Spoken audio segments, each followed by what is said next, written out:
I'm going to be on the opposite side, and I think that it's going to be the Orzhov deck taking it over, but only because I want to see these Silver Quill Silencers do work, and I want to see them take over and just do what they're designed to do, which is punish the Izzet deck for spinning its wheels. That's what I believe, and that is what I hope we will see today. Both these hands, shift away a 1-lander into a mediocre 6, probably sending out an iteration, and the Black-White deck has with a pretty good opening hand. We're going to start off with Hive into jamming some stuff, and it's looking like we're off to the races. They're exchanging pleasantries, saying hello to each other. Yep. Always appreciate the politeness there. Oh, we have a turn. Looking at, we're probably going to be bolting ourselves to play this Luminarch on 2. There is a big Luminarch on the other side, which is a little unfortunate, but you're getting rid of a card in hand, you're forcing action. You're doing as best you can. Yeah, for sure. Well, okay, do you run out the wedding announcement or the restoration of Ganjo here? I think I go... There's a non-0% chance it gets countered. I think it depends on which one I want the most. I don't know how much Hisamichi wants the Iganjo over Wedding Announcement, but it depends on which one you dislike more. So the priority given back, so you know your opponent has something, but it's not going to be countered. So looking like that this is going to resolve. It doesn't get countered, which I imagine if they had a Jawari Disruption, you would counter it. There's no reason to let a thing that could be countered not get countered. So now since it didn't counter, you know they don't have Jawari. Yeah, agreed. And now that's a huge draw. And this is one of those really, really interesting things that a lot of people don't even understand about how good Restoration of Iganjo can be. It says discard a card, then you can return a permanent mana value 2 or less from the battlefield to the battlefield tapped. Okay, it can be a land. Nickman just ramped 1 land. Yeah, and it's looking like they are holding back. They're deciding not to jam the Legion Angel. They're deciding if they want to hold the Wandering Emperor or if they want to play Legion Angel. Honestly, there's arguments for both. If you do nothing to turn here, then you're just telling your opponent, hey, I have a Wandering Emperor, which is fine. It could also just be, hey, I don't have that much, but you have a pretty low curve, so I don't know if I was one side or the other, which one I would. And it looks like they are going to be respecting the possibility of, yes, you probably have Wandering Emperor, I'm not going to swing in, we're just going to hold, and Wandering Emperor is going to come down regardless. If I'm in here, anyone who harms my people must contend with but me. You're losing it regardless, so just going to -1, make a 2/2. Say go. If they Dragon's Fire it, they Dragon's Fire Gods, it.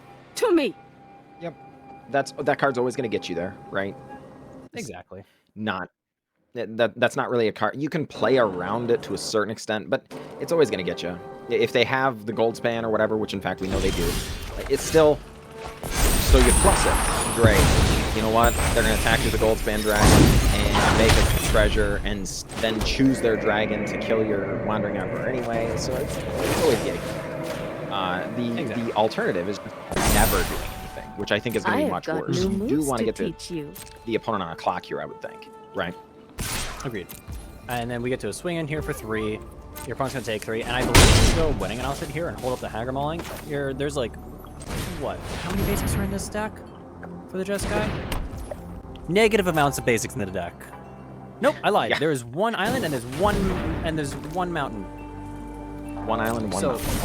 Just the tip. So just hold up the Hagar Mauling so you can kill a Goldspan or a Lear and be on your way.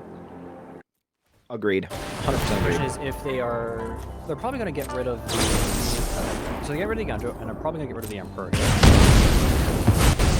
See you later. Yeah, that feels bad, but in fairness, it doesn't feel that bad. You're still on board in a very real way. You're still holding up the interaction. You're disappointed to see Goldspan Dragon, right? But yeah. I will say, another thing to back up my signal why I think the Blackbird deck is they have 3 Duress and 2 Accumulates. There's a lot of hand attack in this deck. plus the That's 3 concealed curtains. Good amount of attack in this. I remember there was a time when you would make fun of people for playing, you know, that many duress main, but we're there's a just lot running of really duress main, powerful period. Yeah, It's yeah, like we're in this it's weird true. spot where you can play duress main against mono green aggro because half their spells are like spells that generate tokens, so it's a fine card Yeah, to keep in. Exactly. You know, the 2-mana saga, or not saga, level up enchantments. Yeah, ranger class, Eska's Chariot, Resonance 7. Eska's Chariot, yeah. Yep. And like mono green aggro. Mono green aggro. You're kidding me. But no, that's the real deal. Looks like we gotta have this great play. We're gonna be hitting for 4, drawing a card. To see Legion Angel's gonna be doing their thing and holding up that Haggard Mauling. Drawing a. We'd rather draw it off the announcement than drawing it for turn. And sanetomi, not looking the greatest at the moment. I'm looking at both these players. Nickman beat Just Guy Control twice in the earlier rounds, and looking at the Just Guy, they beat Orzhov of mid-range only once, but they did also beat Esper twice, so it's like Orzhov, but, well, I guess they beat it once, and plus they beat our other Orzhov's opponent in the semis. Okay, they have revealed Goldspan Dragon. Do you Right, kill the stupid egg?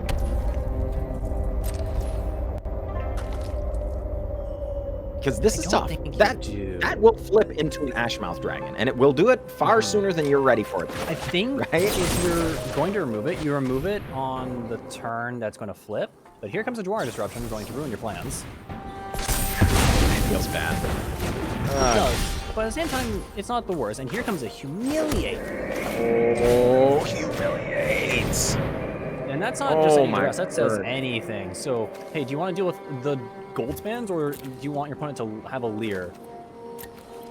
I'd rather deal with the Goldspans. I'd snap off the Leer here, right? Would you take... Yeah, oh boy, I agree. And keep in mind, folks, that 4th power is really important. That Samurai just became a threat. I don't even think you play the Legion Angel here. I think you just hold it back, you animate the Hive, and you crack in. That's a big hit. What are they going to do? Trade away their Ashmouth? Yeah, because the other thing you also think about is, like, yeah, the Legion Angel is, like, card neutral, but you can also just not deploy any cards and just keep holding resources in your hand and just use onboard resources. It's the thing I like talking about whenever I'm doing coaching is, like, assess the board state, assess what you have. Do you have to, can you use cards outside of your hand to keep accelerating boards? It doesn't matter. So they're probably fighting against my thoughts, but perfectly fine regardless. Again, Legion Angel is one of those special cards that's card neutral. You don't need to lose. Plus, you have this winning announcement that's just going to draw you more cards. Net flipped, and hello, all my things are problems. Agreed. Well, and, you know, before, oh yeah, you know, the Legion Angels are scary, but believe it or not, that 5th power is even scarier yet, right? Both of the Legion Angels are individually lethal, right? So sure enough, one going to Nickman. So here's a big thing I want to talk about. This is on why Nickman winning game 1 here is so important. They won game 1 on the draw. That's huge. Yeah. That's huge if you're against a control deck. Can I repick? No, you know, you suck. Oh man, that is such a big deal, right? Because now they just have to deal quotes 1 game. That feels pretty doable, right? Now again, so now we're back on being on the draw against the match. There's even an argument that maybe you want to be on the draw in this matchup. Maybe you don't want to be on the play just so you can get that extra card advantage because you're both control decks that want to end the game fairly quickly. Yeah, just trading resources back and forth and all that kind of stuff.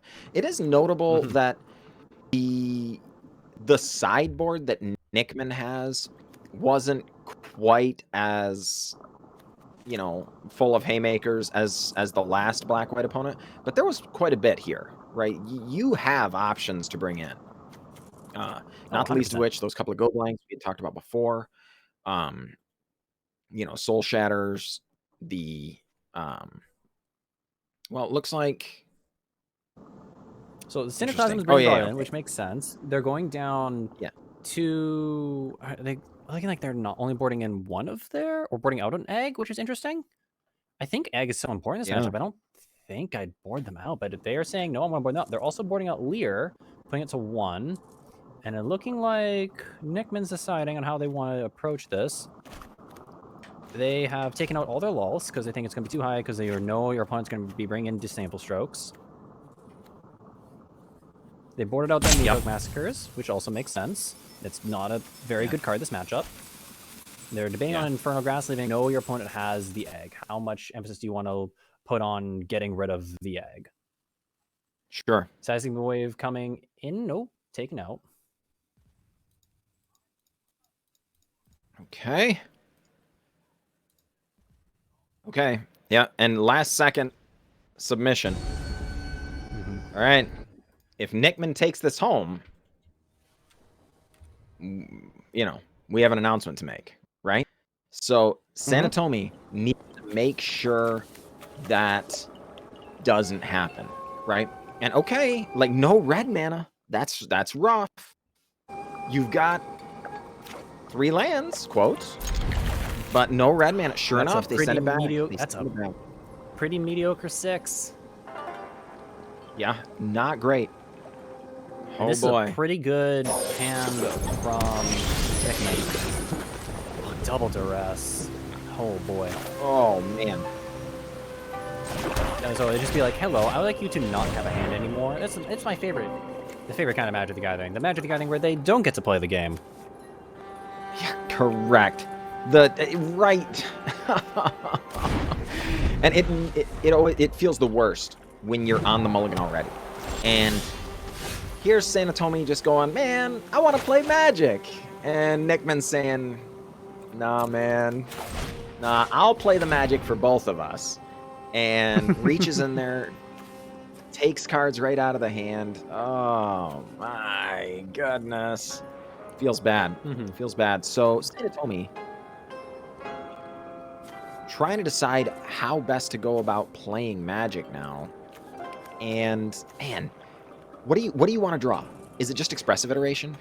Is that probably just Expressive Iteration? Iteration is like your best bet at the moment. No, there's the Iteration. Do they have it? Oh. But well, okay. looking like they were just hovering over it. Yep. Okay. Well,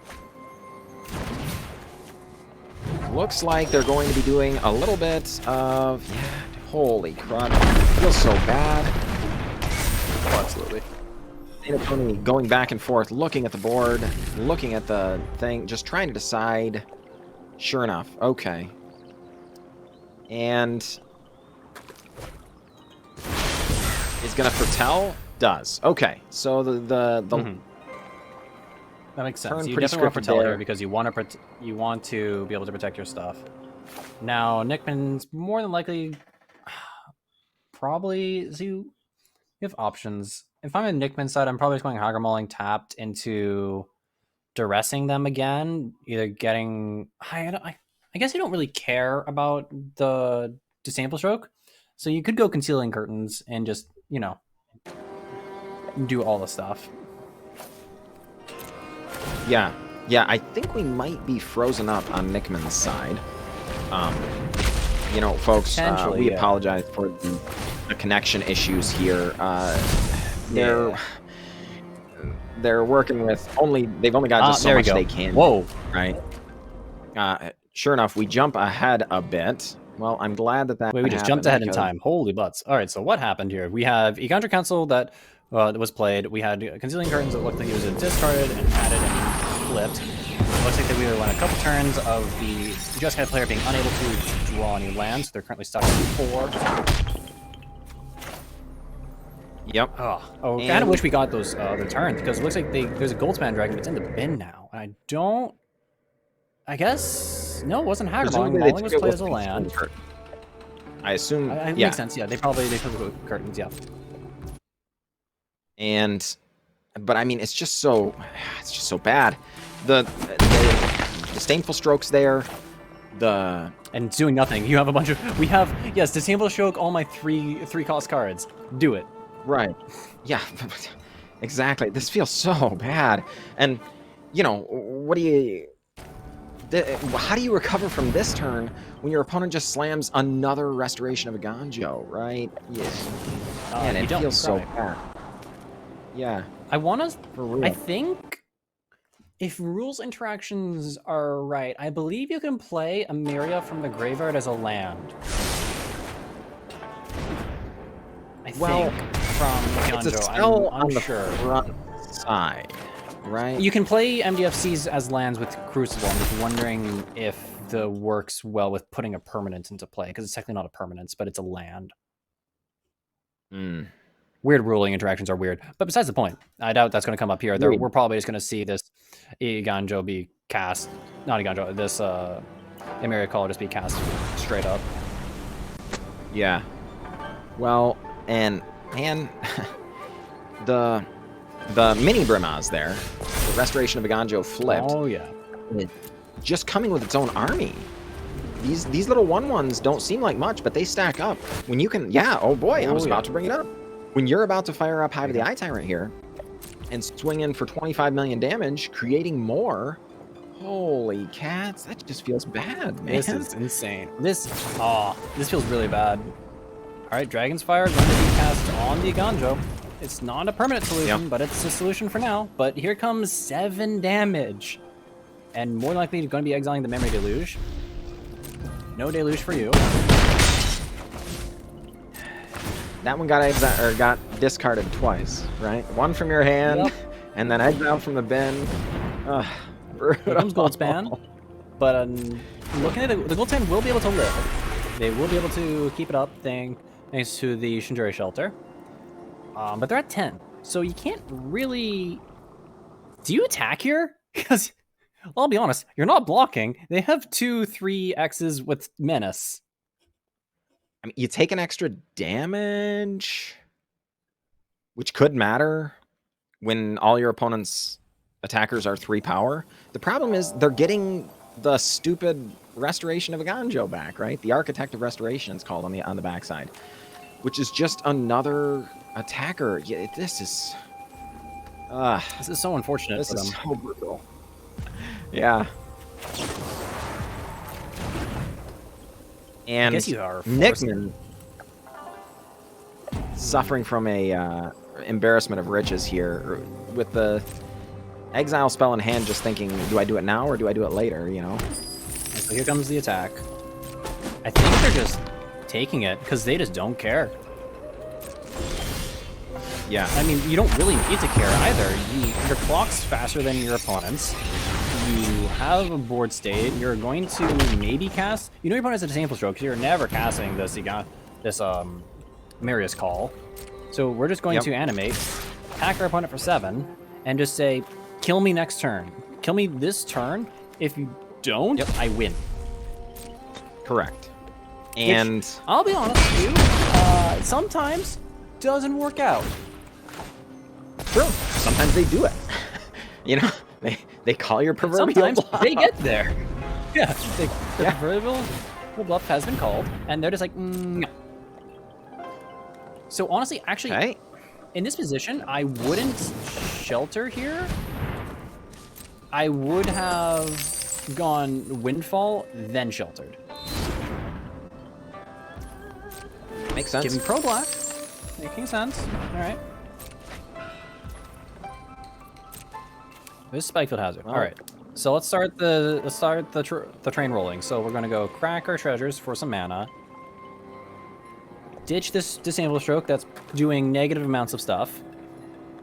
Yep. And then try. Agreed. So what are we looking for here? That's the question you have to think. What are you looking for here that's going to get you out of this spot? You either need to get rid of from nothing. Land and a 5 toughness creature, right? You need to get rid of a land that's a 4/4 and a creature that's a 4/5, because both of those menace creatures are you know, outside of. But my question is, do your you even need to get rid of them? Can we just win? The amount of mana we've got here, you can't. We don't have an egg yet. I feel like we're praying for an Alchemist Gambit to take an extra turn, Okay. and even just like fire it off for 3 mana. Don't even fire it off for 7. Just fire it off for 3. We have a turn anyway. We're not winning after this turn, so I feel like we're just trying to get there. Second Goldspan. All right. So we have 8 damage on the board. Yeah, this doesn't do it. I don't think this saves us. And there's not. I think we're still dead. Yeah, we can't. Yeah. Okay. So now Sanetomi needs Nickman to not. Yeah, okay. So maybe have their bluff called just a little bit and not indicate the Hive of the Eye Tenor. Yeah, you don't. If you're in Nickman's spot here, you just don't do anything. You just turn your whole board sideways. Proceed to not care. I agree. As a matter of fact, I personally would be attacking with the 2/2 as well, because it's certainly not blocking. I would do just to prove a point. Yeah, exactly. Well, and I mean, if they had it, whatever it happens to be, you would much rather have them take 2 additional damage and then be forced to kill you, right? Because even the 2/2 is not lethal. And that is game.